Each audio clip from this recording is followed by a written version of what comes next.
नमस्कार, मी राहुल कुलकर्णी. NDTVमध्ये तुमचं स्वागत आहे. आणि महाराष्ट्राच्या या विधानसभा निवडणुकीमध्ये ज्यांना स्वतःच्या विधानसभा मतदारसंघाचं नीट आकलन नाही, शेजारच्याही मतदारसंघाचं नीट आकलन नाही आणि मराठवाड्याचंही नीट आकलन नाही, कदाचित राज्यात काय होईल असा अंदाज आहे, ते श्री धनंजय मुंडे आपल्यासोबत आहेत. सर, तुमचं स्वागत आहे. उमेदवार ठरलाय तुमच्या विरोधातला आणि थेटच ठरलाय तुमच्या मराठा समाजाचा. सर्वजण वाट बघून होते की आणखीन परळी विधानसभा मतदारसंघाचा महाविकास आघाडीचा उमेदवार कोण ठरतोय.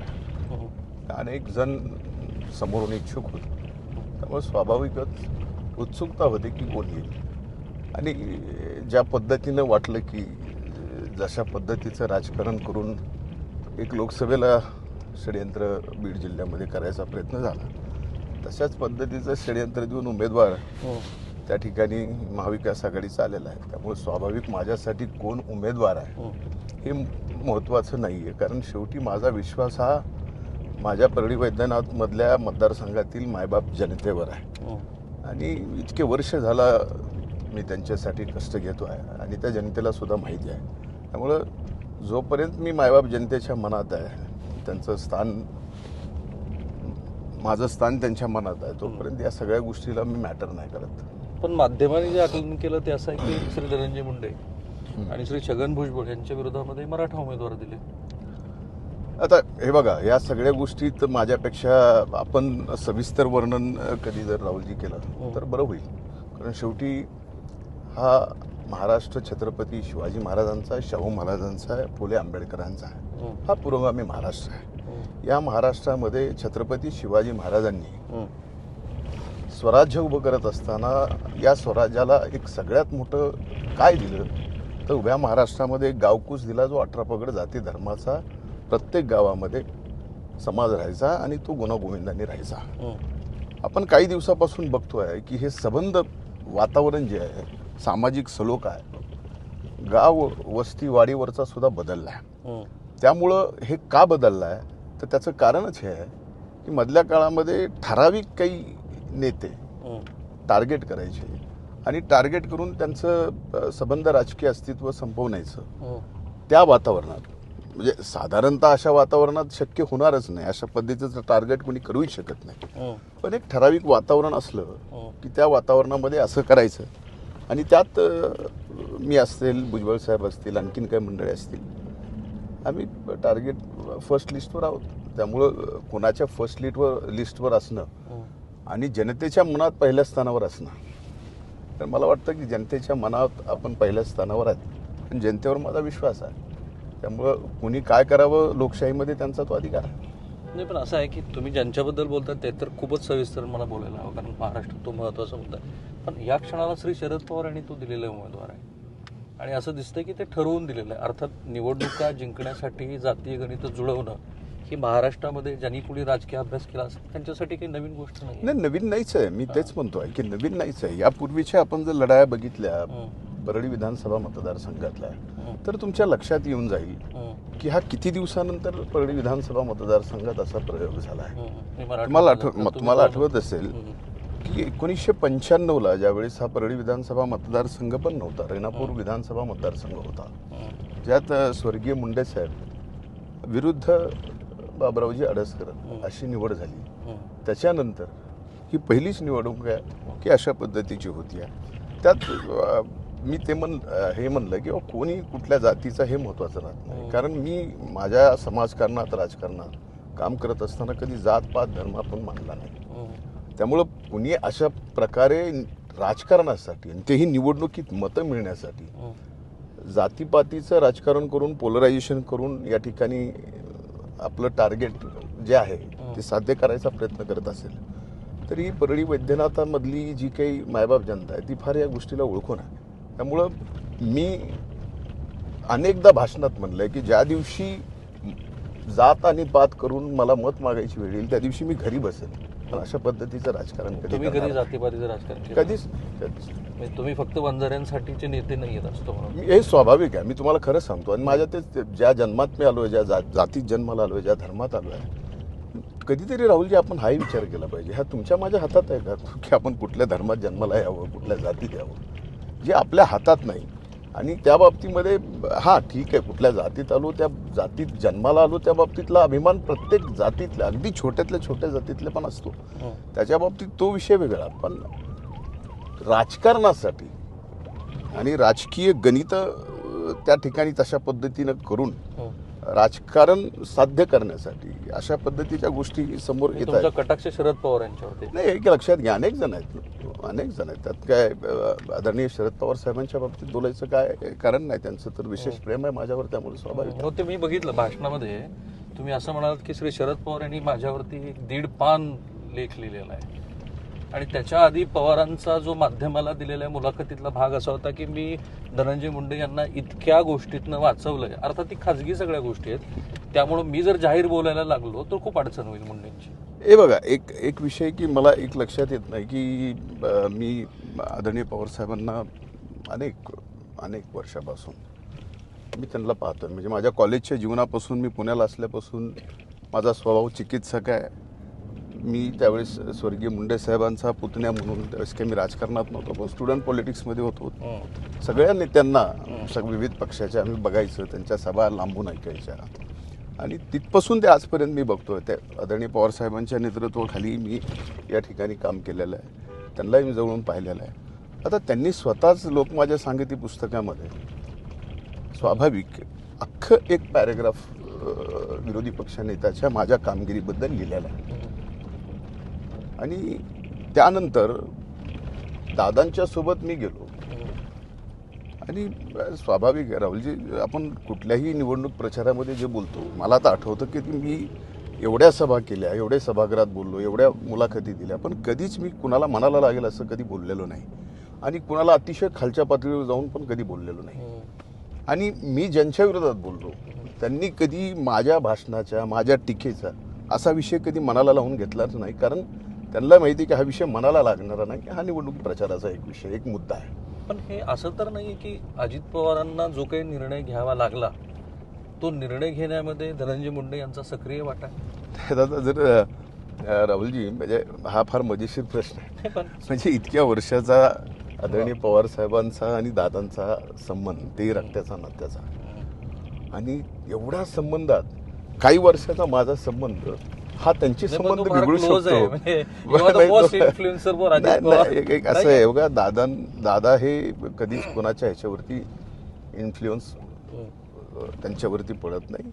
दादा स्वतःचा निर्णय स्वतः घेतात, फक्त एकच आहे, सर्वांचं ऐकून घेतात आणि त्यातून जे योग्य आहे त्या पद्धतीने ते निर्णय करतात. त्यामुळं या सगळ्या गोष्टीमध्ये तर मी दुसऱ्या तिसऱ्या फळीतही नाही की जे काही गोष्टी घडल्या तेही आपल्याला माहिती. पण मी जेव्हा शरद पवारांच्या बाजूने विचार करतो तेव्हा त्यांनी तुम्हाला काय दिलं नाही असा पहिला प्रश्न.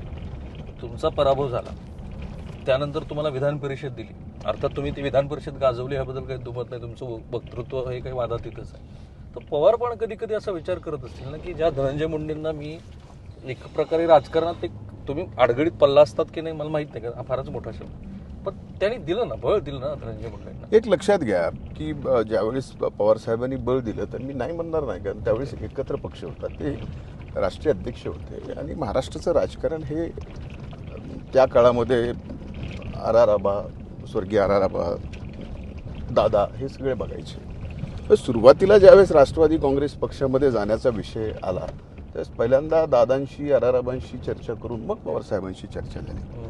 आणि मी तर त्यावेळेस तर माझ्या वडिलांचा प्रवेश झाला होता, माझा झालाच नव्हता. मी विधान परिषदेवर भाजपकडनं होतोच आणि मी विधान परिषदेचा राजीनामा देऊन राष्ट्रवादी काँग्रेस पक्षात गेलो आणि त्या ठिकाणी परत राष्ट्रवादी पक्षाचा मी विधान परिषदेचा आमदार झालो. 14 नंतर जे सत्तांतर झालं आणि त्या सत्तांतरामध्ये जी परिस्थिती त्यावेळेस राष्ट्रवादी काँग्रेस पक्षाची झाली, ती परिस्थिती यांनी कधीच कोणी बघितली नाही. त्या परिस्थितीमध्ये माझ्यासारख्या अनेक वर्षाचा संघर्ष केलेला आहे.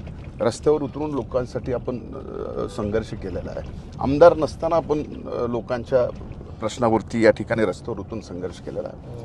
अशा परिस्थितीत त्यांना वाटलं की हा विरोधी पक्ष नेतेपदासाठी चांगला व्यक्ती ठरू शकतो, तर त्याचा निर्णय हा सामूहिक झालेला आहे. त्याच्यात त्यावेळेस दादा होते, आराराबा होते, सर्व मान्यवर नेते होते. त्यावेळेस त्यांनी ठरवलं की विधान परिषदेचं विरोधी पक्षनेतेपद धनंजयला द्यावं. त्यामुळं आता या ठरवण्यामध्ये या सगळ्या गोष्टीमध्ये आता अशा अनेक गोष्टी आहेत की ते जर म्हणले की जसं माझ्या व्यक्तिगत गोष्टीवर ते बोललेत, अशा काही गोष्टी अनेक मलाही राजकीय ह्या सगळ्या गोष्टीच्या बोलता येतील, पण मला आज किंवा कधीही त्याविषयी बोलायचं नाही. कारण ज्या त्या परिस्थितीमध्ये ज्या त्या पक्षात आपण राहतो, आणि आता माझा काय की एक पवारांना सोडलं आणि एका पवारांसोबत गेलो, त्याच्यात त्यांनी माझ्यावरच फक्त एकट्यावर राग धरणं हे का मला कळत नाही. का असावं तसं माझ्या लक्षात येत नाही. कदाचित असं वाटतं की लोकसभेच्या निवडणुकीत मी के जे बारामती लोकसभा मतदारसंघात स्वाभाविक जनतेला प्रश्न विचारले की जे साहेबांनी माध्यमांच्या समोर सभेत बोलले त्या बाबतीत मी सहज काही गोष्टी बोललो. आता त्या बोललेल्या कदाचित गोष्टी लागल्या असतील, कदाचित काही ज्या घटना भारतीय जनता पार्टीसोबत जाण्यासंबंधित आदरणीय पवारसाहेबांच्या संमतीनं ज्या ज्या काही गोष्टी आपण अनेक जणांनी त्या बाबतीतला दुजोरा दिलेला आहे ह्या सगळ्या गोष्टीमध्ये, तर त्या बाबतीमध्ये कदाचित मी परत हा सगळा विषय काढला, काय घटनाक्रम सांगितला, याच्या बाबतीत राग असू शकतो. पण मला असं वाटतं की एवढा छोट्या गोष्टीवरती आदरणीय साहेब माझ्यासारख्या एकदम छोट्या कार्यकर्त्यावरती तसं नसावं. माझं आकलन असं आहे की मुंबईमध्ये ते जे तुम्ही भाषण केलं त्या भाषणातनं जी क्रोनॉलॉजी सेट करण्याचा प्रयत्न झाला की अजित पवार यांचा निर्णय कसा योग्य आहे, आणि शरद पवार यांना खरं म्हणजे ते भारतीय जनता पार्टीशी खाजगीत खूप गोष्टी करत होते, हे भाषण तुमच्या आधी छगन भुजबळ आणि नंतर तुम्ही ते केलं. सो स्वतःबद्दलच्या काही गोष्टी खऱ्या खोट्या त्यांना आणि तुम्हालाच माहिती आहे, ते सांगण्याचा प्रयत्न, त्यात तुमची आक्रमक भाषाशैली यामुळे ते घडतंय असं आहे. एक लक्षात घ्या, मी जे सांगितलं, मी कधीही भाषण करताना कुठलंही भाषण हे मी ठरवून किंवा वाचून असं नाही, व्यासपीठावरती ज्या पद्धतीनं मला जी सुचेल आणि त्या पद्धतीनं आपण जी काही खरी बाजू मांडू ते खरेपणाने मी बोललो. कधीही साहेबांनी लोकशाहीवरती विश्वास ठेवून लोकशाही पद्धतीनं या ठिकाणी काम केलेलं असं ते म्हणतात, तर त्या दिवशी मी सहज म्हटलं की हे सगळे जे मान्यवर नेते बसलेत हे काय दादांच्या सोबत आहेत, ही खरी लोकशाही का ती लोकशाही याचा विचार करावा. आणि ही परिस्थिती जे ह्या सगळ्या मान्यवर नेत्यांवर आली आणि त्यांनी ही निर्णय घेतला, या बाबतीमध्ये कुठेतरी या सगळ्या गोष्टी अशा आहेत की ज्याच्यात अनेकदा साहेबांनी संमती दिली नंतर नाही दिली, ह्या सगळ्या गोष्टीमध्ये कुठंतरी असं झालं की आता एक निर्णय एकमताने घेणं गरजेचं आहे, असं त्यावेळेस सगळ्यांनी निर्णय घेतला. त्यात मी एक अगदी मुंगीच्या सारख्या रोल. इतकं साधं सोपं नाही आहे. आमची जी माहिती अशी आहे की जेव्हा पवार साहेबांच्या समोर तुम्ही सगळे लोक बसले होतात आणि तुम्ही कन्व्हिन्स करण्याचा प्रयत्न करत होता त्यांना की आपण आता राष्ट्रवादी काँग्रेसचा पाठिंबा भाजपाला दिला पाहिजे, त्या 5-6 महत्वाच्या नेत्यामध्ये धनंजय मुंडे होते. राहुलजी एक लक्षात घ्या, मी का कन्व्हिन्स करू, कारण शेवटी मी भारतीय जनता पार्टीत पूर्वी होतो, भारतीय जनता पार्टीतनं राष्ट्रवादी काँग्रेस पक्षात आलो. आता त्या परिस्थितीमध्ये मी ज्यावेळेस कन्व्हिन्स करायला जाईल त्यावेळेस शेवटी तर नक्कीच मला अक्कल आहे की या बाबतीमध्ये मी कन्व्हिन्स करणं म्हणजे सरळ माझा हेतू दिसून येईल. मी तर असं कधी कन्व्हिन्स करायचा प्रयत्न केला नाही. एक लक्षात घ्या, 19ला जे झालं तिथपासून सुरुवात घ्या. हा महाराष्ट्राचा विषय, आज जी परिस्थिती झालेली आहे, आज जे आपण हे बघतोय म्हणजे स्वाभाविक आहे, आपल्या मलाही अनेक जणांना ह्या गोष्टी पडतात, सामान्य माणसाला की ज्या वेळेस अनैसर्गिक म्हणजे नैसर्गिक युती तोडून ज्यावेळेस अनैसर्गिक सत्ता स्थापन तेव्हा तुम्ही सरकारमध्ये होते. हो, मी आपल्याला माहिती आहे की मी सरकारमध्ये होतो, तो किती वाजता गेलो, त्याच्यानंतर काय काय भूमिका मी त्या ठिकाणी बजावल्या हेही अनेक जणांना माहिती आहे, ते आज बोलणं उचित नाही. पण मी सरकारमध्ये जाण्यापेक्षा अशा, आता ठीक आहे आम्ही तरुण होतो, आम्ही संघर्ष केला, अनेक तयार होतो, आम्ही आणखीन संघर्ष केला असता 5 वर्ष, आणखीन वाट बघितली असती, आम्हाला काही सत्तेत जाण्याचा विषय त्यावेळेसही नव्हता. म्हणजे मी तर ह्या गोष्टीत स्वतः माझं व्यक्तिगत मत होतं की ठीक आहे, असं नैसर्गिक करण्यापेक्षा जे नैसर्गिक जन्मत मॅन्डेट दिलेलं आहे ते मॅन्डेट जसं दिलंय त्या बाबतीमध्ये होऊ द्यावं, त्याच्यानंतर जी परिस्थिती समोर येईल त्याला आपण संघर्ष करू. एक नवी पिढी तयार होती संघर्ष करायला. देवेंद्र फडणवीसांनी पक्ष शिल्लक ठेवला नसता तुमचा. एक लक्षात घ्या, त्यावेळेस तेव्हा असं झालं असतं, तेव्हा तसं झालं असतं, किंवा असं झालं असतं तसं झालं असतं, याला अर्थ नाही आहे. याला अर्थ आहे की शेवटी जनमानस आपण कसा तयार करतो. विरोधी पक्षात असताना सुद्धा एखाद्या सरकारच्या बाबतीमध्ये आपण जनमानस कसा तयार करू शकतो. आता मी 5 वर्ष विरोधी पक्ष नेता राहिलेलो आहे, त्यामुळे ह्या सगळ्या गोष्टी संघर्षाच्या आणि जनमानस तयार करण्याच्या थोड्याफार मला माहिती आहेत. मोठ्या मोठ्या नेत्या एवढ्याला कदाचित मला तेवढा अनुभव नसेल, पण अशा गोष्टीतनं कदाचित नंतरच्या काळामध्ये आता लोकसभेला म्हणतात की ह्या सगळ्या गोष्टी ज्या पद्धतीनं झाल्या असंही होऊ शकलं असतं, पण अनैसर्गिक सुरुवात ज्या पद्धतीनं झाली त्याच्यानंतर जी अनैसर्गिक सगळ्या गोष्टी चालू झाल्या. पण तेव्हा कधी तुम्ही रेजिस्ट केलं होतं का? हे मी उद्धव ठाकरे रेजिस्ट यांच्या विरोधात आलं. मी रेजिस्ट करण्या इतपत, मी बोलण्या इतपत तेवढा मोठा नेता नव्हतोच की त्यामध्ये जाऊन मी इन्व्हॉल्व्ह होऊन ह्या सगळ्या गोष्टी मी माझं मत मांडायचं. मी त्यामुळं माझं मत मांडलं असतं. एकतर मी मांडायचं काही कारण नाही, मला विचारायचं काही कारण नाही, त्यामुळे मला ज्यावेळेस विचारलं नाही त्यावेळेस मी मांडायचं कारण काय. ओके, आता तुम्ही असं म्हणाल की परळीची लढाई माझ्यासाठी सोपी आहे? कधीच नाही. ओके, मी कारण ते कधीच देशमुख आहेत. नाही, मी कधीच कुठलीच निवडणूक मी तुम्हाला सांगतो माझ्या जिवलग सहकार्याच्या कुठल्याही ग्रामपंचायतीची त्याची निवडणूक एकतर्फी जरी असली, त्याची ग्रामपंचायतीची माझ्या सहकार्याची, तरी ती निवडणूक मी कधीच सोपी घेत नाही. पंचायत समिती, जिल्हा परिषद, नगरपालिका कुठल्याच माझ्या सहकारी, अगदी मार्केट कमिटी सुद्धा मी निवडणूक सोपी घेत नाही. लोकसभेचं सुद्धा माझं तुम्ही भाषण आहे का प्रचाराच्या म्हणजे उमेदवारी अर्ज दाखल करताना पंकजाताईंचं, बाकी जण म्हणत होते की असं तसं सोपी निवडणूक किती लाखांना वगैरे, पण मी स्वतः एकटाच भाषणामध्ये म्हणलो होतो की आपण जेवढं समजता तेवढी ही निवडणूक सोपी नाही आहे. ओके, त्यामुळे ह्या सगळ्या गोष्टीत मी माझी निवडणूक सोपी घ्यायचं काही कारण नाही किंवा सगळी एकतर्फी असं म्हणायचं काही कारण नाही. शेवटी कसं आहे, हे निकालाच्या अंतीच लक्षात येईल आपण जे केलेलं काम आहे आणि सर्वसामान्य माणसाच्या मनात आपण किती आहोत. मागच्या निवडणुकी एवढ्या आहोत, त्याच्या मागच्या निवडणुकीत आपण पडलो होतो तेवढा आहोत का त्याच्यापेक्षा जास्त आहोत, हे आता मतदान झाल्यानंतर निकालाच्या अंतीच लक्षात येईल. मी देशमुख साहेबांना अजिबात कमी लेखत नाही, पण जेव्हा त्यांची उमेदवारी घोषित झाली त्यानंतर सोशल मीडियावरती ज्या पद्धतीच्या प्रतिक्रिया आल्या, एक प्रकारे जयंत पाटलांनी तुम्हाला बाय दिला असं पण लोक व्यक्त व्हायला लागले. एक लक्षात घ्या, मुळामध्ये मला या बाबतीमध्ये बाय दिला किंवा असं नाही, ही अतिशय चाणक्य खेळी आहे. ओके, हां हां, आणि त्यामुळं एवढं कुणी काही अशा पद्धतीनं बाय दिला किंवा असं काही सोपं समजायचं कारण नाही. एवढ्या आता एकीकडे मला टार्गेट केलं आणि एकीकडे मला बाय देतील असं तर होऊ शकत नाही. त्यामुळे हे फार विचारपूर्वक पद्धतशीरपणाने या ठिकाणी उमेदवारी दिलेली आहे आणि ते काँग्रेसचे मी चिंता मला नाही, चिंता नाही आहे मला. मला सर्व जाती धर्मातली लोक मतदान करतील हा माझा विश्वास आहे, कारण कधीच मी जात पात धर्म असं राजकारण केलेलं नाही आणि हे माझ्या मायबाप जनतेला माहिती आहे. ओके, त्यामुळे स्वाभाविक आहे की या बाबतीत मला चिंता नाही आहे. आणि हे जे काही राजकारण ज्या पद्धतीनं चाललंय, म्हणजे काँग्रेसचे ते जिल्हाध्यक्ष त्यांनी म्हणजे राष्ट्रवादीत यायच्या अगोदर त्यांना उमेदवारी दिली, जे राष्ट्रवादीत गेले ज्यांची उमेदवारी फायनल झाली, त्या सगळ्या गोष्टी आता हे का झालं असं म्हणता येत नाही. मी शेवटी कधीतरी म्हणलं होतं म्हणजे मधल्या काळात किंवा हे इतक्या दिवस सगळं चाललंय उमेदवारी ठरायचं समोरचं, आणि ज्या पद्धतीनं सगळेच फिरतायत, म्हणजे एका कुटुंबातले 3-3, 4-4 व्यक्ती त्यांनाच उमेदवारी मिळणार म्हणून फिरतायत, अनेक जण बाकी फिरतायत. म्हटलं अशीच परिस्थिती आणखीन थोडे दिवस राहिले तर एका दुसरा वेळा होईल उमेदवारी मागणार. इंटरेस्टिंग. काल त्याचं प्रत्ये थोडंसं आलं. कधी ना कधीतरी श्री मनोज जरांगे पाटील यांच्या भूमिकेबद्दल काही ठाम भूमिका घ्यावी लागेल. It's a complete caste based politics. एक लक्षात घ्या, यासाठी मला काय करावं लागेल माहित नाही मला, मी सांगतो. हा, मनोज जरांगे पाटलांनी जे आंदोलन केलं त्या आंदोलनाच्या बाबतीमध्ये मला काय म्हणायचं नाही, पण ज्या पद्धतीनं नंतर गोष्टी झाल्या आणि पूर्णपणानं गावकूस आणि सामाजिक सलोखा बिघडला, त्या बाबतीमध्ये मी अनेकदा बोललो आणि जाहीरपणाने बोललो.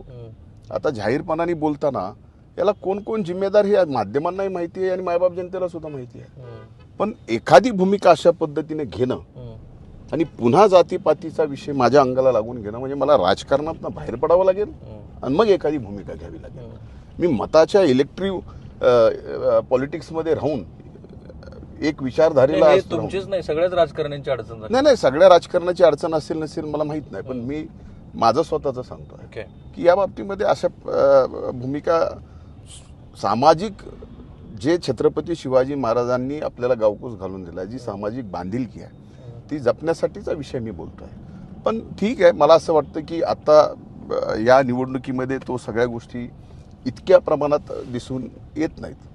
आणि कसं आहे की म्हणजे कधीतरी एकदा सगळ्यांनीच हा विचार केला पाहिजे. निवडणुकीत पाडापाडी स्वाभाविक आहे, एक जण पडतो एक जण विजय होतो, पण फक्त काही ठराविक जणांनाच पाडायचं ही नकारात्मक मानसिकता आहे. पण मग हे सकारात्मक कोण्या मानसिकता एका आहे. व्यक्तीनं ठरवलेली गोष्ट आहे की मनोज जरांगे पाटील यांना कोणी सांगतंय म्हणून हे सगळं चाललंय?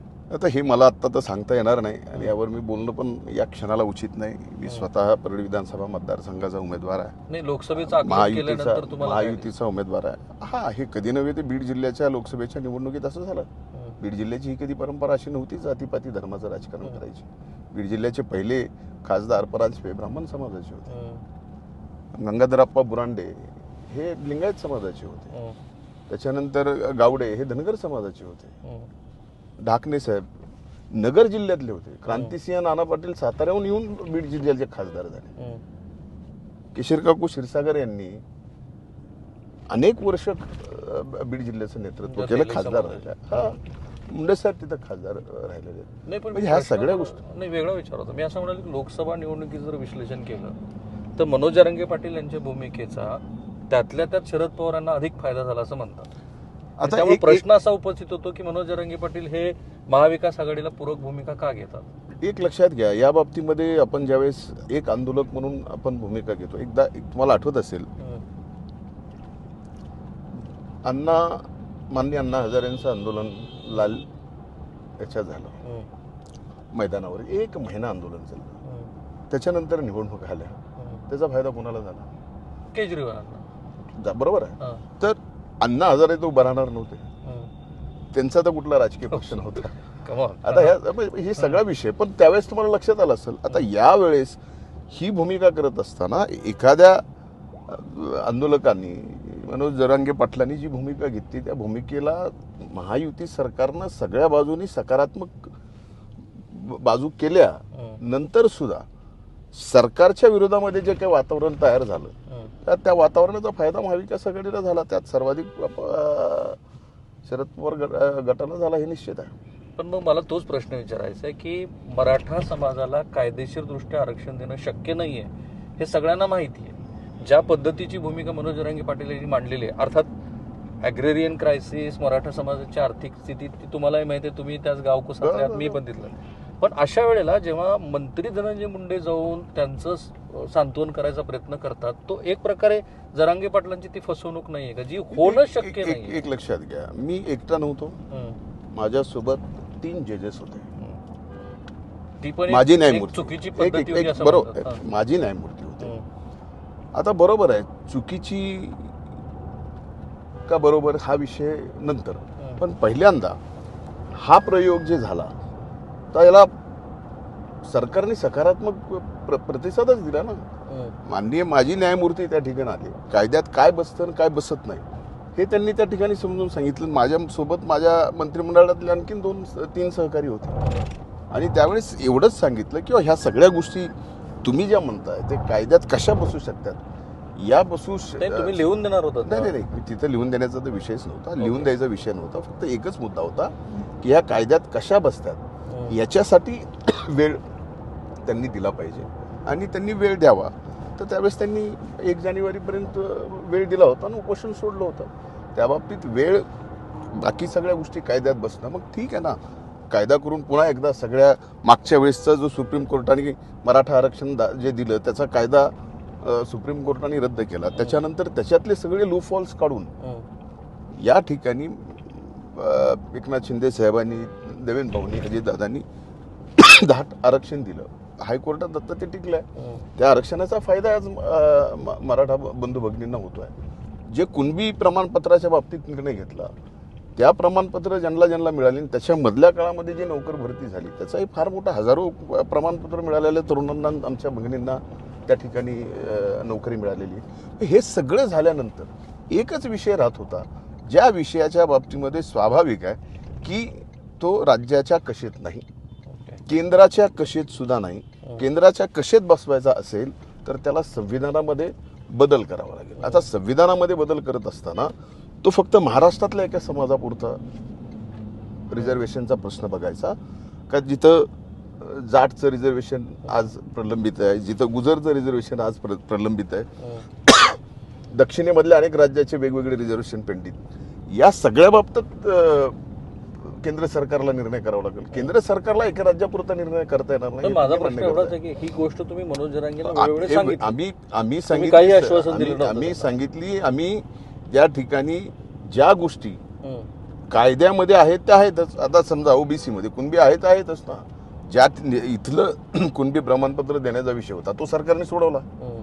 पण आता ते सोडवल्यानंतर जो विषय आहे सगळ्या सोयऱ्याची व्याख्याबाबतीतला, सगळ्या सोयऱ्याच्या व्याख्याबाबतीतला जो विषय आहे त्याच्यात पूर्ण अभ्यास केल्यानंतर राज्य सरकारच्या कशेत येणं, त्याची व्याख्या बसवणं आणि त्याच्यात ते राज्य सरकारच्या अधिकारात नाही. म्हणून बाकी गोष्टी ज्या काही आम्ही बोललो ते एवढंच बोललो की जे कायद्यात बसल राज्य सरकारच्या, त्या कायद्यात जे काय बसल ते राज्य सरकार या ठिकाणी दिलं. आणि मला असं वाटतं की कायद्याच्या कशेत जे काय बसलं ते सर्व या ठिकाणी तुम्ही वेगळं असं काही आश्वासन दिलेलं नव्हतं? बिलकुल नाही. नाही ना. मराठा समाजाच्या आरक्षणाबद्दलची तुमची भूमिका काय? मी तर 25 एक मिनिट मी माझी भूमिका स्पष्ट सांगतो. व्यक्तिगत ज्यावेळेस मी राजकारणामध्ये नव्हतो 25 वर्ष मी विद्यार्थी काळापासून मी पुण्यामध्ये असल्यापासून मराठा आरक्षणाच्या चळवळीतला एक कार्यकर्ता आहे. आणि मी मराठा आरक्षण जे आत्ता दिलं गेलेलं आहे, बाकी नवीन प्रश्न त्या काळात 25 वर्षाच्या आंदोलनात पण नव्हते. आपण म्हणता एक मराठा लाख मराठीचे ज्यावेळेस मोर्चे झाले त्यावेळेस याबाबतचे जे प्रश्न आत्ता या आंदोलनात आले ती प्रश्न त्यावेळेस नव्हती. मी त्यावेळेस ओबीसी समावेश करा हा मुद्दाच नव्हता ना तेव्हा. एक लक्ष हा तो विषय आहे. त्यामुळं काय की त्या 58 मोर्चे ज्या पद्धतीनं एक आदर्श घडवला, सगळ्या जगाने त्याचा उल्लेख केला, त्याच्यानंतर काही नवीन गोष्टी समोर आल्या. आता त्या नवीन गोष्टी समोर आल्यानंतर माझी भूमिका 25 वर्षापासून ठाम आहे, जी की सरकारनं मान्य केलेली. जे आरक्षण द्यायचे ते कायद्यात बसून आरक्षण दिलेलं आहे, ते टिकवण्याची जबाबदारी या ठिकाणी आमच्या सरकारने घेतलेली आहे. कोर्टातही टिकेल याची जबाबदारी घेतलेली आहे. आणि निजामकालीन दस्ताप्रमाणे कुणबी देण्याचं तेही विषय या ठिकाणी झालेला आहे. त्यामुळे एवढा मोठा एकीकडे निर्णय केलेला असताना फक्त एक छोटा निर्णय आहे, ज्या निर्णयामुळं सबंध देशाला आणि देशाच्या सरकारला सुद्धा संविधानामध्ये बदल करावा लागेल आणि तेही एकमतानं. माझ्या पक्षाची भूमिका काय हे विचारण्यापेक्षा आज आम्ही महायुतीमध्ये आहेत, वरती एनडीए मध्ये आहेत, या बाबतीत आम्ही काय भूमिका घेतली तर त्या बाबतीत विरोधी पक्षातले हाच प्रश्न मर्यादा ओलांडावी लागेल. आता तेच ओलांडावं लागेल तर संविधानामध्ये बदल करावा लागेल. संविधानामध्ये जर बदल करावा लागत असेल तर संविधानामध्ये बदल करत असताना युनिनॅमसली पार्लमेंटमध्ये हा निर्णय करावा लागेल. आणि हे निर्णय युनिनॅमसली करत असताना, मेजॉरिटीने करत असताना आत्ता जे काही विरोधी पक्षात आहेत त्यांनी पण या बाबतीत संमती अगोदर द्यावी, त्यांना पण विचारावं ना, त्यांची संमती घ्यावी, म्हणजे खरं कोण खोटं कोण हे कळेल.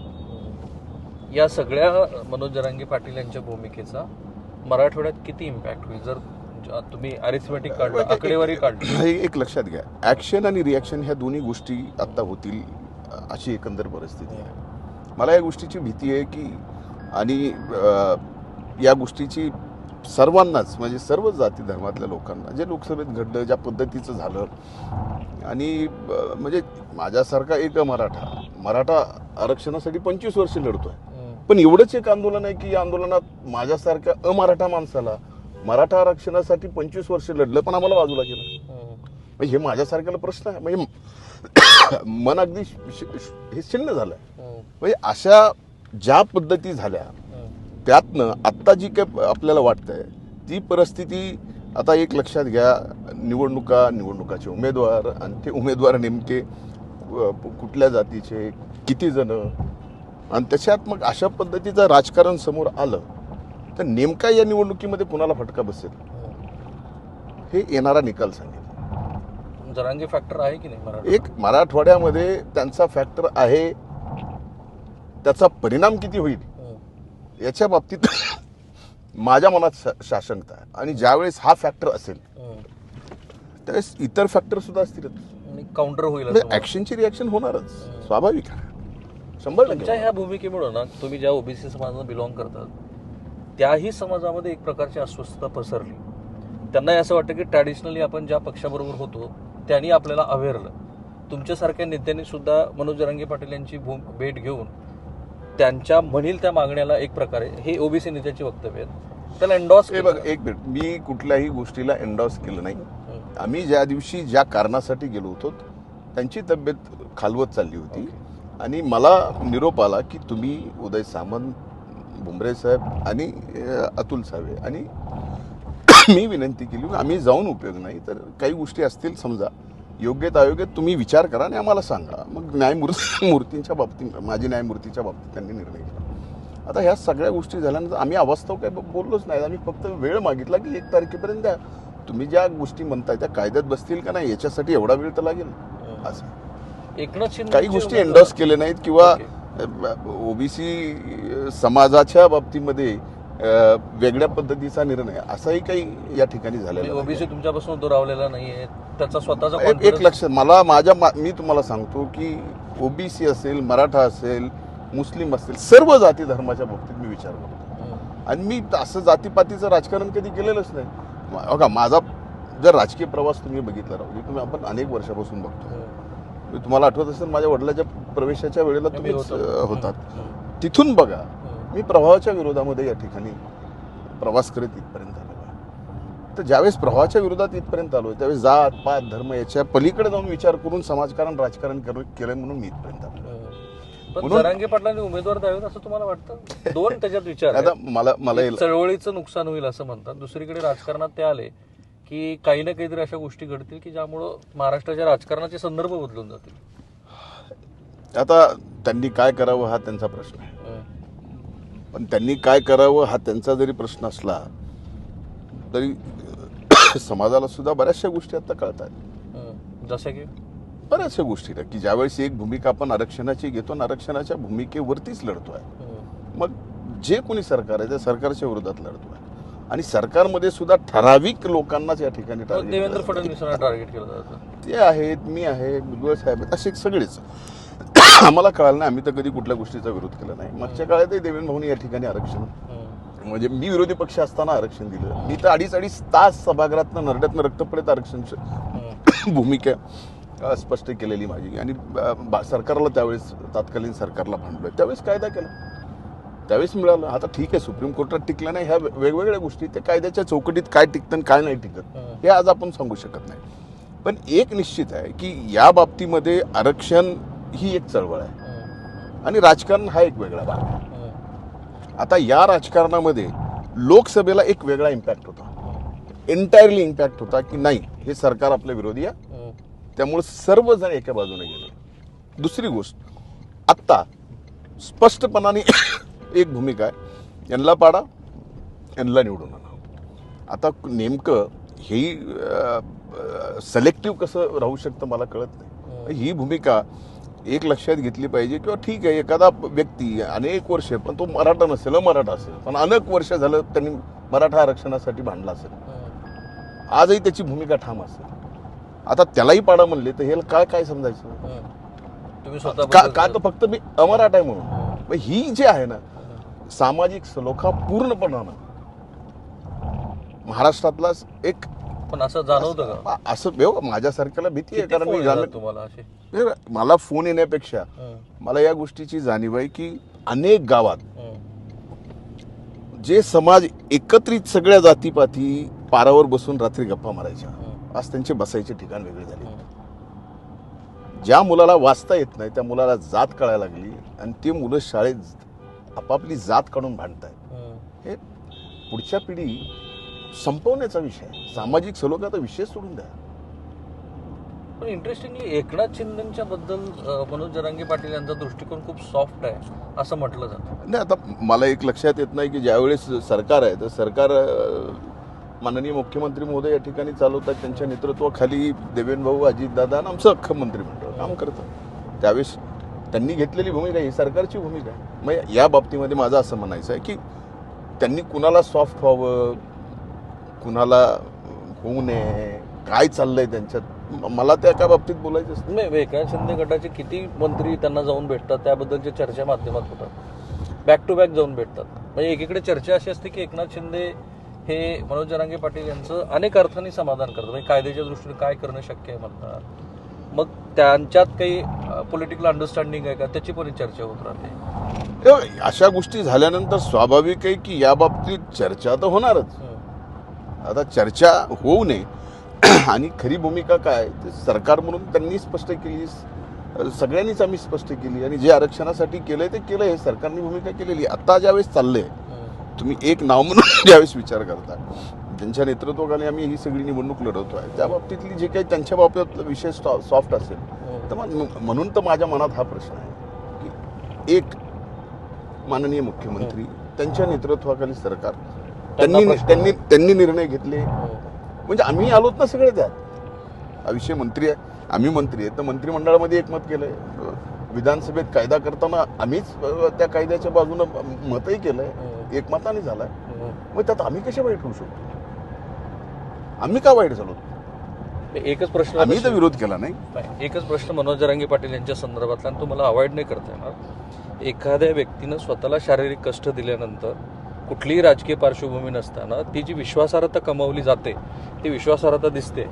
आज मनोज जरांगे पाटील यांच्याकडे उमेदवारी घेण्यासाठी प्रचंड मोठ्या रांगा लागलेल्या. तर ही राजकीय विश्वासार्हता त्यांनी जी काही कमावलेली आहे ती बघता ह्या सगळ्या आरक्षणाच्या मुद्द्याकडं केवळ कायद्याच्या चौकटीतनं बघायचं की काही त्याला पॉलिटिकल सोल्युशन्स पण शोधायला? नाही, याच्यात पॉलिटिकल, आता एक लक्षात घ्या, कायद्याची चौकट कदाचित त्यांच्या लक्षात आली असेल. ओके, म्हणून ते निवडणूक लढतात असं म्हणाले.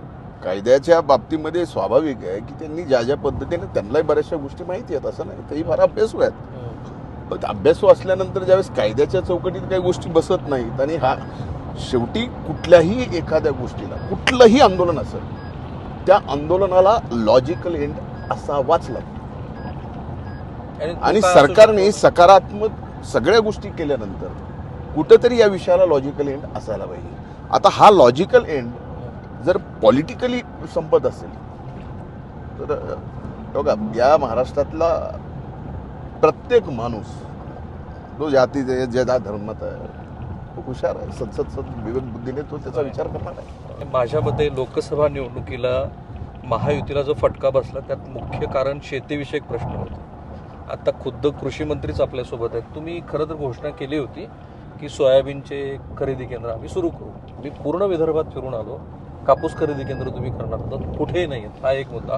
दुसरा, आजही शेतकऱ्यांना 37 रुपये आणि 41 रुपये सोयाबीन त्याच्या पदरात पडते. एक लक्षात, बरोबर आहे तुमचं म्हणणं, मी तुमच्या मताशी बिलकुल सहमत आहे. पहिला मुद्दा हा आहे की ज्या वेळेस सोयाबीन आल्यानंतर भावाच्या बाबतीत आम्ही विचार केला, मंत्रिमंडळात विचार केला की भाव यावेळेस खाली पडतील. त्यामुळं आपल्याला आठवत असेल की मी राज्याच्या कृषी प्रदर्शनाच्या उद्घाटनाला माननीय मुख्यमंत्री, दोन्ही उपमुख्यमंत्री आणि केंद्रीय कृषी मंत्री शिवराज सिंग चौहान साहेबांना सुद्धा बोलवलं आणि त्यांना विनंती केली की आता सोयाबीनचे भाव, तुम्ही 18 वर्ष 20 वर्ष मध्य प्रदेशचे मुख्यमंत्री राहिलेला, आज तुम्ही कृषी मंत्री आहात, सोयाबीनच्या बाबतीत काही निर्णय करावे लागतील तर भाव स्थिर राहतील, तर भाव शेतकऱ्याला मिळतील, आणि ते केंद्र सरकारच्या हातात आहे. आता केंद्र सरकारने आमच्या विनंती, आम्ही जी मागणी केली त्या बाबतीत जे तेल आयात होत होतं त्याच्यावरती 34% ड्युटी लावली,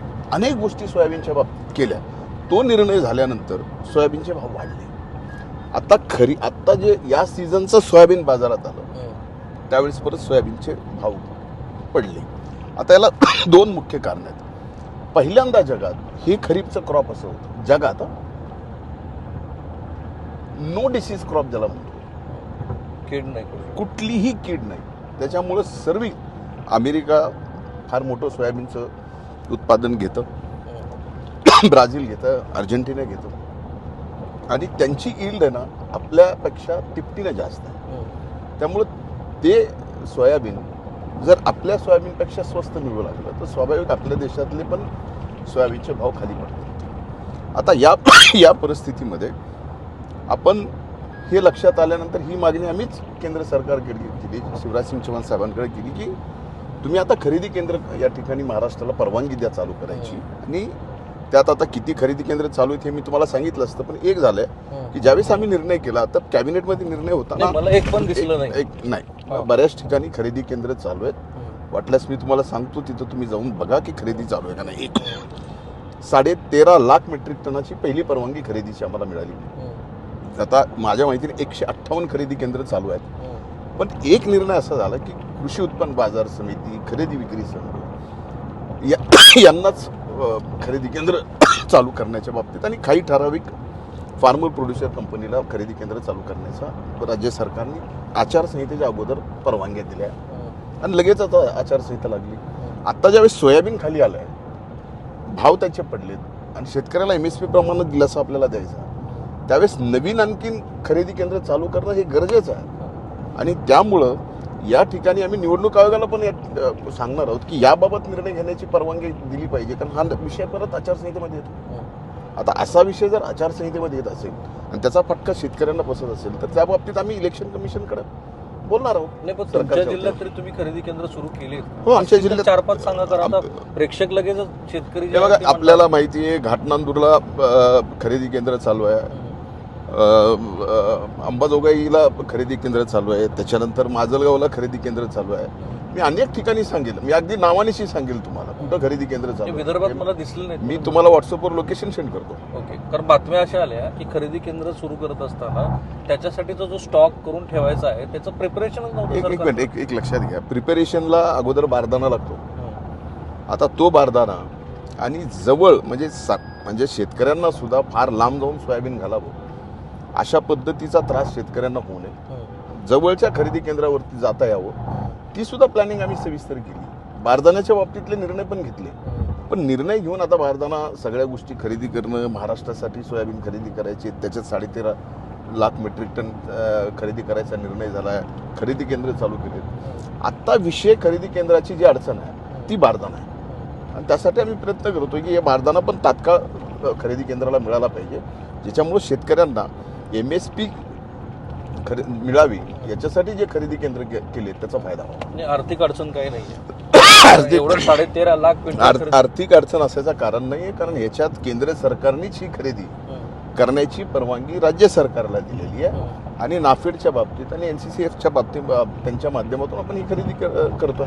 कृषी मंत्री महोदय महाराष्ट्र तुम्हाला बघतो आहे, किती दिवसामध्ये तुम्हाला असं वाटतं की शेतकऱ्यांना अपेक्षित असलेल्या MSPच्या दराप्रमाणे मार्केट? हे लक्षात घ्या की आता या सगळ्या गोष्टीत माझा प्रयत्न आहे की निवडणूक हे फार विषय महत्वाचा, माझ्यासाठी हा विषय निवडणूक येतील जातील ह्या सगळ्या गोष्टीत, पण एक पीक शेतकऱ्याचं खरीपचं गेलं की त्याची अवस्था काय होऊ शकते त्याची जाणीव असणारा मी माणूस आहे. माझा प्रयत्न आहे मी या सगळ्या गोष्टीत तात्काळ केंद्र सरकारला इलेक्शन कमिशनमध्ये इंटरव्ह्यू करून दोन्ही उपमुख्यमंत्र्याला मुख्यमंत्र्याला मी बोललो आहे, पण त्यांच्याकडून एकदा विषय झाल्यानंतर महाराष्ट्र सरकारकडून हा प्रस्ताव इलेक्शन कमिशनरला पाठवायचा आहे. त्या बाबतीमध्ये आज माहिती आहे, काल आपण हे उमेदवारी अर्ज दाखल करायचे विषय होते. आज स्वतः माननीय मुख्यमंत्र्यांनी आणि उपमुख्यमंत्र्यांनी उमेदवारी अर्ज दाखल केला. मी आता अहमदपूरचा उमेदवारी अर्ज दाखल करायला निघालो आहे. त्यामुळे उद्याचा दिवस गेल्यानंतर आणखीन 3 दिवस जातील, पण 15 दिवसामध्ये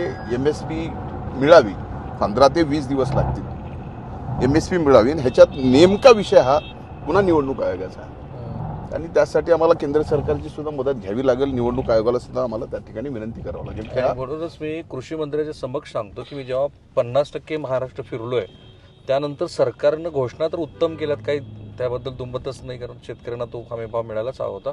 पण आजही शेतकऱ्यांच्या मनामध्ये सत्ताधाऱ्याबद्दलचा जो राग आहे ना, तो त्या निर्णयाची प्रत्यक्षात अंमलबजावणी होत नाही म्हणून आहे.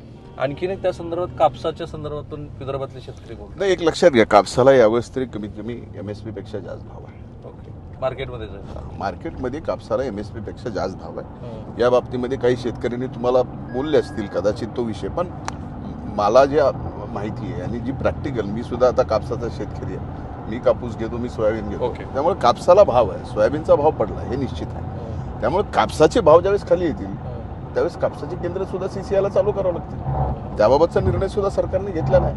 आता सरकार महाराष्ट्रामध्ये इलेक्शन चालू आहे, या इलेक्शनमध्ये आता आचारसंहितेमध्ये आम्ही सगळे जरी अडकलो असलो तर महाराष्ट्राचे चीफ सेक्रेटरी आहेत, केंद्र सरकार आहे, याबाबत निश्चित शेतकऱ्याचं नुकसान होऊ देणार नाही, ही प्रामाणिक भावना. इलेक्शन कमिशन बोलणं झालं नाही, माझं इलेक्शन कमिशनशी बोलणं झालं नाही, पण आपण याच्यात काय मार्ग काढू शकतो तर हाच एक मार्ग आहे जे मी सांगितला.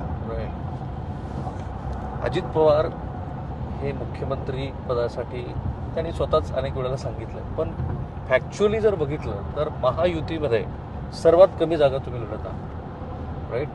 त्यामुळे तुमचा स्ट्राईक रेट अगदी 80चा वगैरे जरी धरला तरी तुम्हाला काही मुख्यमंत्री पद मिळण्याची शक्यता ॲज अ ऑब्झर्वर म्हणून, कारण number games are very important, हे जे जागा वाटप झालेलं आहे त्या जागा वाटपाकडे कसं बघता आणि अजितदादांची इच्छा फलद्रूप होईल का? विषय आत्ता आमच्या सर्वांच्या दृष्टीनं हे लोकांचं सरकार महायुतीचं परत आणण्याचं. ओके. आणि हे सरकार आणताना आत्ता आम्ही माननीय एकनाथ शिंदे साहेब मुख्यमंत्री त्यांच्या नेतृत्वाखाली हे निवडणूक लढत आहे. म्हणजे स्वाभाविक ते मुख्यमंत्री आहेत. राहिला विषय कोण जास्त जागा लढतं, कोण कमी लढतं आणि राज्याचा मुख्यमंत्री कोण होतं. तर मला एक स्वर्गीय महाजन साहेबांचं भाषण आठवतं. कधी तुम्ही बघा फार लांब आहे ते, आता वेळ तुमचा येणार नाही, पण ते असं भाषण आहे की तुम्ही ऐकावं. याचं उत्तर फार सुंदर तुम्हाला. सार काय त्याचं? त्याचा सार एकच आहे की कदाचित अशी परिस्थिती कधी येते राजकारणामध्ये, कधी शिंदे साहेबांनाही वाटलं नव्हतं की आपण मुख्यमंत्री होऊ. कधी देवेंद्र भाऊला सुद्धा 14 मध्ये म्हणजे नाताभाऊ विरोधी पक्ष नेते होते, पण देवेंद्र भाऊंना सुद्धा या ठिकाणी मुख्यमंत्री होईल असं नव्हतंच, ते मुख्यमंत्री झाले. इलेक्शनच्या रिझल्ट नंतर काही होऊ शकतं, मुख्यमंत्री कुणी होऊ शकतो. एक लक्षात घ्या, रिझल्टच्या नंतर आता आम्ही माननीय एकनाथ शिंदे साहेबांच्या या बाबतीत महायुतीचे जे काही नेते आहेत, केंद्रीय नेते, ते बसून त्याबाबत निर्णय करतील. आणि माझ्यासारखा माणूस या बाबतीमध्ये अधिकचं बोलणं मला वाटत नाही की या बाबतीत फारसं आणखीन काय बोलावं, कारण मी स्पष्टपणानं सांगितलं. तुमचा मतदारसंघ वगळता भाजपची मतं राष्ट्रवादीला आणि राष्ट्रवादीची मतं भाजपला जातात असं होतं? ते झालेलं नाही हे दोन्ही नेत्यांनी मान्य केलं. एक लक्षात घ्या, महाराष्ट्रामध्ये एकूण परिस्थितीच लोकसभेची फार वेगळी होती. मतं कसे ट्रान्सफर करायचे आणि नेमकं बाकी राज्यामध्ये ज्या पद्धतीनं भाजपला यश आलं तर महाराष्ट्रात यश आलं का नाही, तर त्याला कारण एक आहे की ज्या ह्या आरक्षणाच्या चळवळी आणि मग हे सगळ्या गोष्टी ॲक्शन, त्याची रिॲक्शन, याच्यामुळं केंद्र सरकारनं केलेला विकास, राज्य सरकारनं केलेला विकास हा सर्वसामान्य गावापर्यंत पोहोचलाच नाही, मतदारापर्यंत पोहोचला नाही. मतदारांच्या तिथं दोनच गोष्टी होत्या. हां ठीक आहे, त्यावेळेस शेतीच्या मालाला, सोयाबीन कापसाला भाव नव्हता. आम्ही त्यावेळेस निर्णय केला होता की 5,000 रुपये आम्ही हेक्टरी या ठिकाणी कापूस सोयाबीनच्या शेतकऱ्याला मदत करणार. लोकसभेत जाहीर केलं होतं, लोकसभेच्या अगोदर निर्णय केला, पण लगेच लोकसभेची आचारसंहिता लागली, पण आता आम्ही ते दिले पैसे. आता अशा काही गोष्टी होत्या, त्याचा अनरेस्ट होता आणि त्या अनरेस्टमुळे त्याचा परिणाम झाला की मतं महायुतीचे या पक्षाचे या पक्षाला, या पक्षाचे या पक्षाला ट्रान्सफर होऊ शकले नाहीत काही ठिकाणी. आणि एक लक्षात घ्या, काही ठिकाणी अभूतपूर्व ट्रान्सफर झाले असं काही नाही. पण तुमचा पिंड भाजपचा आणि आता तुम्ही राष्ट्रवादी काँग्रेस प्रदीर्घ काळ असल्यामुळे दोन्ही ठिकाणी भाजपचे वोटर हे आज तरी अजित पवारांना स्वीकारतात का? आणि ट्रॅडिशनली फाईट जी कायम झालेली ती राष्ट्रवादी काँग्रेस विरुद्ध भाजप झालेली आहे असं आपण या ठिकाणी नक्कीच म्हणतो की जिथं भाजप आणि तिथं राष्ट्रवादी, तर तुम्ही सगळे मतदारसंघ जर पूर्वीचे काढले, थोडासा अभ्यास केला तर फार कमी असे मतदारसंघ आहेत की जिथं भाजप आणि राष्ट्रवादी काँग्रेस पक्षाची फाईट झाली. हा ठीक आहे, माझ्या जिल्ह्यात भाजप आणि राष्ट्रवादीच आहे, त्यामुळे तिथं तशी फाईट सर्वच झाली जिल्ह्यातल्या सर्व मतदारसंघात. मराठवाड्यात काही असे मतदारसंघ आहेत, पण बाकी ठिकाणी राष्ट्रवादीची त्यावेळेसची जी काही शिवसेना होती तत्कालीन, आत्ता ज्याला आपण उबाटा म्हणतो, तर त्यांच्याशी फाईट झाली. त्याच्यामुळं असं नाही की फक्त भाजपचीच फाईट झाली. आता या परिस्थितीमध्ये आत्ता पहिली निवडणूक ज्यावेळेस महायुती म्हणून राष्ट्रवादी काँग्रेस, भाजप आणि शिवसेनेने लढवली, त्या पहिल्या लोकसभेच्या निवडणुकीमध्ये महाराष्ट्रात वेगळ्या वातावरणात निवडणूक लढत असताना काही ठिकाणी हे ट्रान्सफर एकमेकाला झाले नाहीत. पण या महायुती आत्ता या सगळ्या बाबतीमध्ये महायुतीचं सरकार तिन्ही पक्षाला आणायचं आहे आणि आजपर्यंत आम्ही लोकभिमुख जे काही कामं केले ते पुढेही आम्हाला चालू ठेवायचे. या सगळ्या गोष्टीसाठी खालच्या कार्यकर्त्यापासून ते वरपर्यंत सर्वच तिन्ही पक्षाचे एकरूप झालेले आहेत. या निवडणुकीत इंटरेस्टिंग गोष्टी घडताना दिसतात. भुजबळ साहेब एका पक्षात, त्यांचा पुतण्या दुसऱ्या पक्षात, गणेश नाईक कुटुंबांच्या घरात तशीच स्थिती आहे. म्हणजे मी उदाहरणं द्यायला गेलो तर महाराष्ट्राच्या 2024च्या विधानसभा निवडणुकीत सगळे रेकॉर्ड ब्रेक होणार आहेत. लोक म्हणजे मागच्या निवडणुकीत बघा, म्हणजे तुम्हाला हा मजेशीर आहे, मी बोलत अनेक ठिकाणी बोललो की 19ला मतदारांनी ज्याला ज्याला मत दिलं तो सत्तेत आला. ते तर घडलंच ना महाराष्ट्रात. आता राहिला विषय तुम्ही या निवडणुकीतलं म्हणता या निवडणुकीत महायुती झाल्यानंतर विधानसभेच्या निवडणुकीत 3 पक्ष इकडे एकत्र लढत आहेत, 3 पक्ष तिकडे एकत्र लढत आहेत. म्हणजे पहिले 2-2 पक्षाची युती असायची प्रमुख, आता 3-3 पक्षाच्या प्रमुख युती आहे. त्यामुळं काही गोष्टी अशा ठिकाणी होणारच. पण हे फार इलॉजिकल नाही. एकाच कुटुंबात आता नाईक कुटुंबातल्या सुनांनी नेमका प्रचार कोणाचा करायचा असं जाहीरपणे काही लोक प्रश्न विचारतात. That's a true fact. आता अशा ठिकाणी जरी काही विषय असले तरी हा विषय कसा असतो की आता त्यांनी एकीकडं त्यांच्या मुलांनी किंवा तटकरे तुतारी साहेबाचे हातात घेतली. चिरंजीव भाजपकडनं लढणार असं म्हणतात. असं काहीच नाही. नाही तुमचं उत्तर मध्येच तोडलं. नाही म्हणजे तुम्ही प्रश्नच मध्येच विचारला म्हणून मध्येच प्रश्न. त्यामुळे असा काहीच विषय नाही. हा ठीक आहे, काही ठिकाणी अडचणी आहेत, त्या तिथल्या स्थानिक अडचणी आहेत. त्या स्थानिक अडचणी कदाचित पक्षाच्या विचाराच्या, सगळ्या गोष्टीच्या, संघटनेच्या विचाराच्या त्याच्या पलीकडं असणार. त्यामुळे त्या काही मतदारांना गोष्टी- आवडेल हे ज्या पद्धतीनं आता चाललंय. ज्या त्या पद्धतीनं तिथं जे ते नेतृत्व आहे त्यांच्या स्थानिक नेतृत्वाच्या बाबतीत त्यांचं लोकमत असणार. त्या बाबतीत असे निर्णय घेतात. कारण ज्यावेळेस लोकमतात आपण नसतो त्यावेळेस असा निर्णय घेणं स्वतः नसतं. तुमचं आणि पंकजा मुंडेंचं जे काही मनोमिलन झालं त्याचं सिक्रेट तेव्हा हे सिक्रेट कसायचं असायचं काय? आम्ही बहीण भाऊ आहेत. मध्ये राजकारणाच्या मतभेदामुळं आम्ही या ठिकाणी वेगळे झालो. तो आमचा प्रारब्ध होता. का झालो याला काय कारण नाही, तुम्ही त्याचे साक्षीदार आहे. आता तो प्रारब्ध आम्ही भोगला आणि भोगल्यानंतर 19ची विधानसभेची निवडणूक झाली. त्याच्यानंतर आम्ही कुटुंबात संवाद होता, एकरूप झालो होतो, असा विषय नव्हता. हा राजकीय नंतर असं प्रारब्धाने घडवलं की राष्ट्रवादी काँग्रेस पक्षच या ठिकाणी महायुतीमध्ये सरकारमध्ये गेला. त्यामुळं पण मग पुरस्कार कोणी घेतला? मी घेतला का पंकजा मुंडे? आम्ही दोघांनी घेतला. ओके.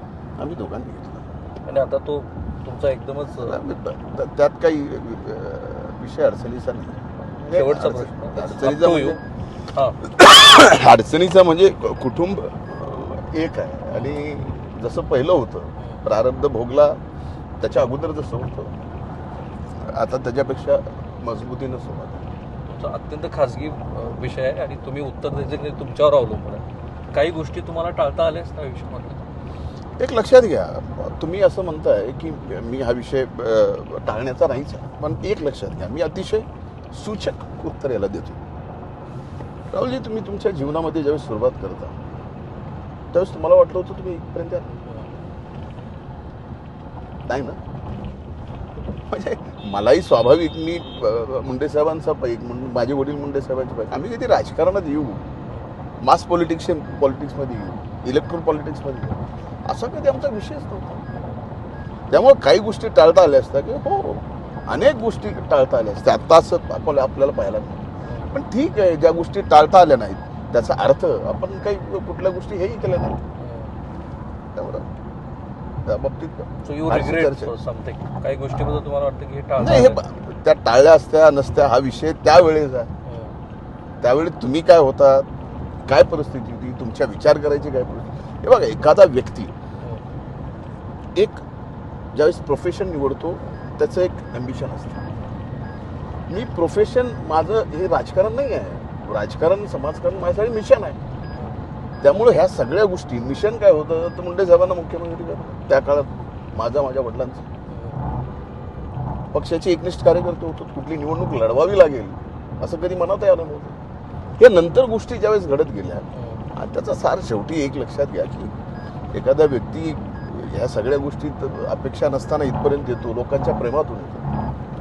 नंतर त्यांनी मग एकेरी उल्लेख करणारे, तुम्हाला आव्हान देणारे व्हिडिओ जेव्हा येतात तेव्हा हे बघा, मला त्या बाबतीत फारसा आता काय बोलायचं नाही. Okay, thank you. इतकी मला वाटतं की दिलखुलास तुम्ही त्याच्या आकलन तुमच्या पद्धतीनं करा. माझा प्रयत्न तर हाच आहे की महाराष्ट्राच्या विद्यमान राजकारणात जे प्रश्न ज्यांना विचारायला पाहिजेत ते विचारायला पाहिजे. आणि धनंजय मुंडे हे एक सीझन पॉलिटिशियन आहेत. त्यांनी जशा पद्धतीनं उत्तरं दिली ती तुम्ही बघितलीच. त्यांचं स्वतःच्या मतदारसंघाबद्दलचं आकलनही तुमच्यासमोर आहे. संपूर्ण महाराष्ट्रातले महत्त्वाचे सगळे नेते अशा सविस्तर चर्चेतनं तुम्हाला आमच्या ह्या NDTVच्या स्क्रीनवरती भेटणारच आहेत. त्यांचे स्वतःचे राजकीय विचार, काही असे कठीण प्रश्न जे आत्ता मी त्यांना विचारले त्याचीही उत्तर आम्ही घ्यायचा प्रयत्न करू. पाहत राहा NDTV.